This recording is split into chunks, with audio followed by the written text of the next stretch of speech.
Hey friends, welcome back to the Polish Protege. I am Stephanie. We are in my basement and it is a little bit mad scientist down here today. I have a lot of things to do. So first I have to clean up. I also got a seed packet in the mail and I may have ordered one more. Did I need it? No. Should I have ordered it? Also big fat no. Did I? Yes. Because it is a hard winter for me this year. This winter seems like the big winter of sad. I've lost my dad this past year. We shared a lot of gardening things. It's the big sad. And so I'm filling the giant hole of my grief with seeds and pizza. Seeds and pizza. Also, I've talked so much about my garden projects that my husband has equipped me with tools of my very own, which I believe he will regret, to start playing with the greenhouse and chicken coop in the back. I've been drinking some plans. There's my seeds. Let's go over here. I have a tray. I would like to plant some more flowers, so we're going to plant one more tray. I've got some pots. I want to up pot geraniums. I have got organic turmeric and ginger and horseradish root from the grocery store that I'm going to cut into chunks and put in this tray with some soil and pre-sprout some of those. My collection of water, my collection of all kinds of crazy stuff. Look over here how things are going. Oh, but the geraniums. So up here, this geranium tray is I was just putting these seeds in here to see what would sprout. This tray is not deep enough to sustain them. So as they get bigger, I'm gonna pluck them very carefully out and put them into cups. So I'm gonna pluck out the biggest ones today and up pot those guys. There's the celery, has not sprouted yet. But down here I do have sprouted eucalyptus.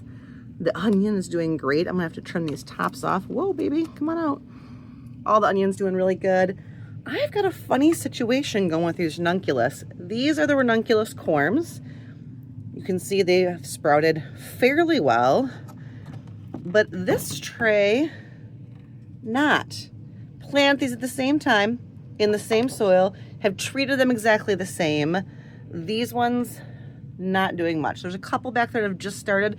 So I have been experimenting with giving this a little bit more moisture with the humidity dome. I'm wondering if the cats messed with this one. I'm actually a little afraid that the cats peed in it. I don't smell anything. It's not weird, but it's dirt. It looks a lot like litter. I can't think of what else is going on. It would be different. I don't know what I might do. That's a problem to still be solved. And then over here, look guys. Hang on, this is a funny light. This is way better. Those lights, those red lights are hard to see. This is the tray I started with some flower mixes. So the end ones here are Gerbera mix. I've never grown these before and I'm getting spotty germination. I don't know if it's just some are coming a little bit later. See, like this guy's still popping up. They might be okay. The Gaillardias, the one mix, the Sunset mix is doing really well. This one, see, he's still coming too though. I'm just being impatient. Oh, they're coming too. All right. I'm just being impatient. A lot of the Gaillardias up. I don't have any rosemary up. Rosemary takes a while to germinate. That is not unusual. These pink paper daisies are up and doing beautiful. This Luisha, this is new to me. It has not germinated.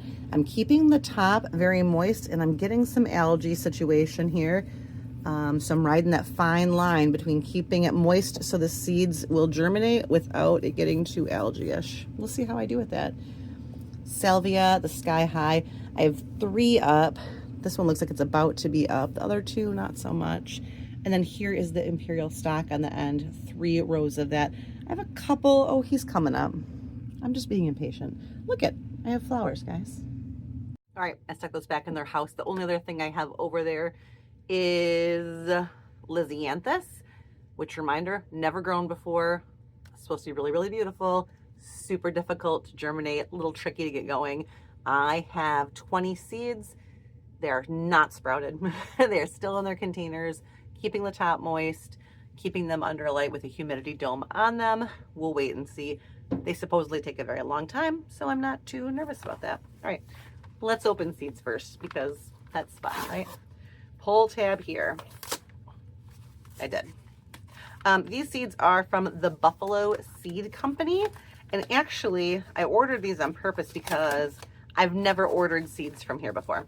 But they are a Midwest company that is all organic and had some interesting things. They're all about regenerative growing, and I like that kind of stuff.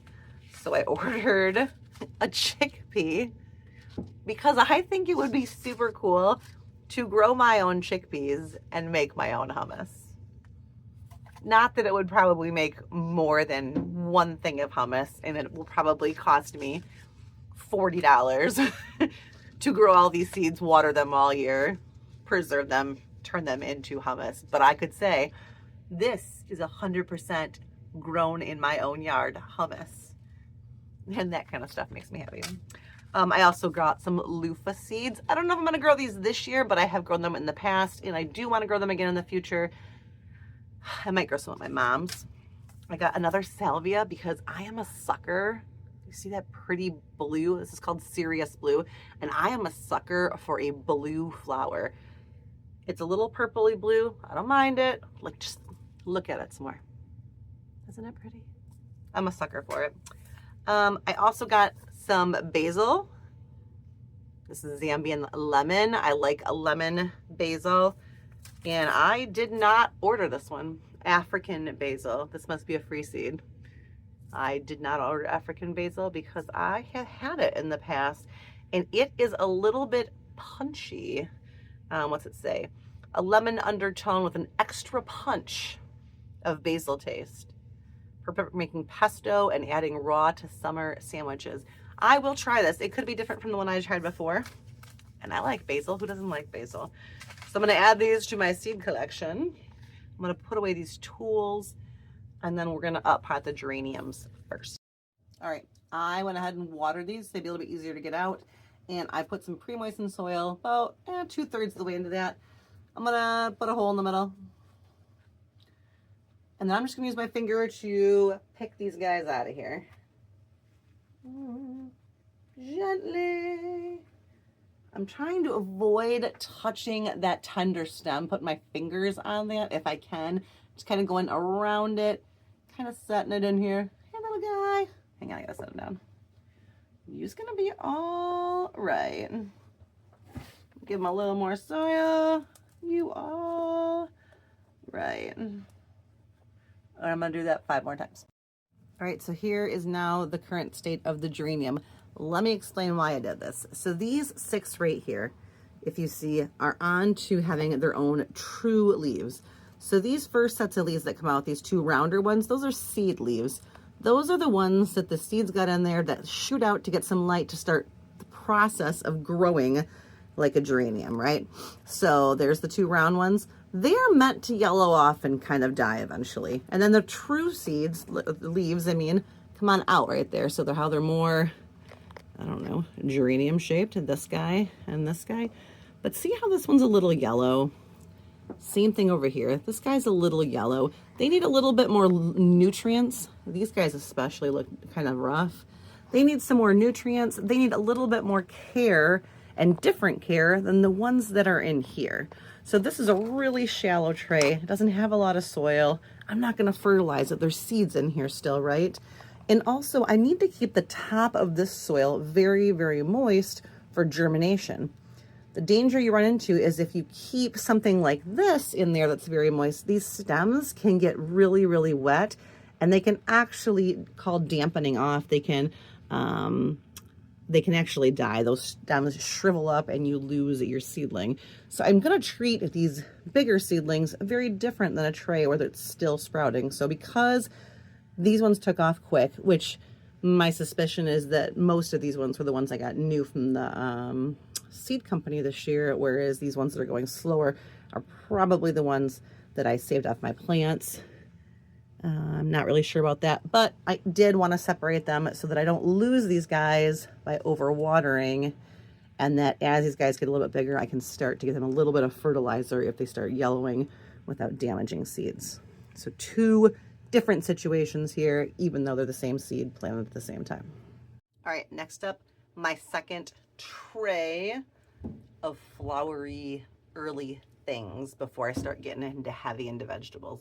Now, my goal today was to go through all my seeds and grab any other seeds that were left that required a little bit extra time, or that I wanted the seedlings to get a little bit bigger, so I want them to be inside for a little bit longer. The next thing that I want to plant is peppers, because peppers can take a little bit longer to germinate than a tomato or other vegetables that are heat loving.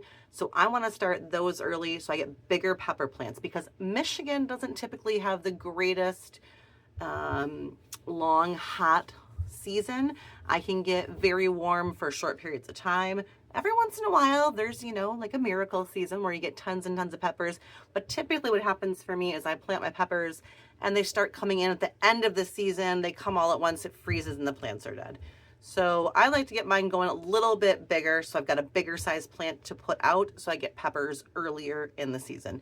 By all means, you can still start pepper plants for another month, maybe even a little bit longer, but I'm dirty. But I'm going to start mine middle of February-ish. So that's probably at the end of next week. So today I just wanted whatever else, a whole tray of whatever else I got floating around. And here's what I've decided to do. I am doing these osteospermums. I will put a picture of those in here right now. I have bought these. It's an annual that I have bought at my nursery. It was kind of expensive for a pack of 5 seeds, but I'm going to try them from seed because the pack is obviously way cheaper than buying a plant at my nursery for an annual. I don't mind buying an established plant at a nursery that's perennial because it's going to keep coming back, but I hate to buy an annual plant. So I'm going to try these from seed. If they work good, it is a hybrid, which means if I save the seeds, I won't get exactly the same thing, but I could save the seeds and see what I do get. Or maybe I just buy seeds every year and 5 seeds is way cheaper than buying them at the store and they work great. Experiment year. So I'm going to plant these 5 seeds.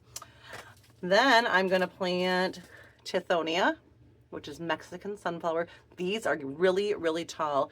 2 years that I've gardened, these have grown tall and beautiful in the spot that I wanted them and like draped over a walkway. It's been beautiful. Went right up the side of my house. Butterflies, pollinators, love these. I'm gonna try and get those going. I'm gonna start those Serious Blue Salvia seeds we just got. And then I'm gonna start my seed dahlias. Now dahlias are grown from tubers for the most part if you want the exact same kind. You can order dahlia seeds. These tend to be smaller dahlias. I've done this Dandy Improved probably 4.5 years in a row now. And this past year I did save some seeds, which I included in my winter sowing bucket. If you want to check that video out, I posted it maybe a week ago. They're doing great, by the way. They're covered in snow, exactly as they should be. But I'm gonna grow some of these inside. These are gorgeous. They're pollinator magnets and they're fairly easy to do. I don't save the tubers. I just cut them off, and if they come back the next year, they come back. They typically don't, but once in a while. And then I also bought another dahlia variety called Giant Mix because they were on sale and I wanted to try another variety. That's it. So 2 dahlias, a couple herbs. I'm gonna start a couple marjorams. That's a kitchen herb. It's actually it's a really pretty plant too. I don't know why I find it so pretty. It's just green. It's nothing spectacular, but it's got really pretty little leaves. Just take me on it. I'm gonna grow some lavender. I'm terrible at growing lavender. I don't know why. I'm really, really bad at it. But I was terrible at growing rosemary and I grew that just fine last year. So I'm just gonna keep trying again, right? And then I'm also gonna do some bergamot, which is the same thing as bee balm. Bergamot is a bee balm. And I've got a red one and a lavender one. These are perennials, so if I can get these going, they will be perennial for me. The red one is used frequently in teas. I have 2 more seeds. These are saved seeds. These are Gomphrena seeds. I believe that they're strawberry fields, but I also had a white one, and I was lacking in my documentation. So surprise color, Gomphrena. And then these I have had for a very long time. I grew these, I bought them as plants, and I grew them in like that rock area in my driveway where I got those cement blocks. It's a moss rose. It's not my handwriting. I don't know whose it is. It's moss rose, which is called Portulaca is the name of it. Portulaca.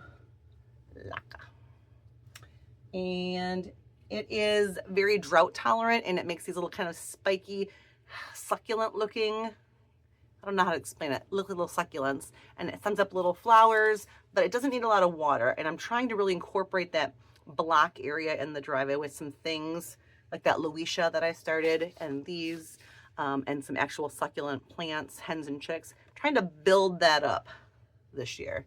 So I'm gonna try a couple of these. They've been in my drawer for a very long time. We'll see how they go. All right, I added one more seed to this. I only had so much bergamot seed. I didn't have enough to fill 6. I only did 3 and 3 with my different colors of bergamot. So I added a 6-cell row of balsam. Balsam is another plant that I'd saved for a long time with that moss rose. It also will thrive in a dry condition once you get it established. It's a member of the impatient family. It's got those pretty like impatient kind of flowers on it. It's also got like this name called Touch Me Not, like not Forget Me Not, but Touch Me Not, because of the seed pods. Once those flowers thing, if you touch them, they pop open and they throw seeds everywhere.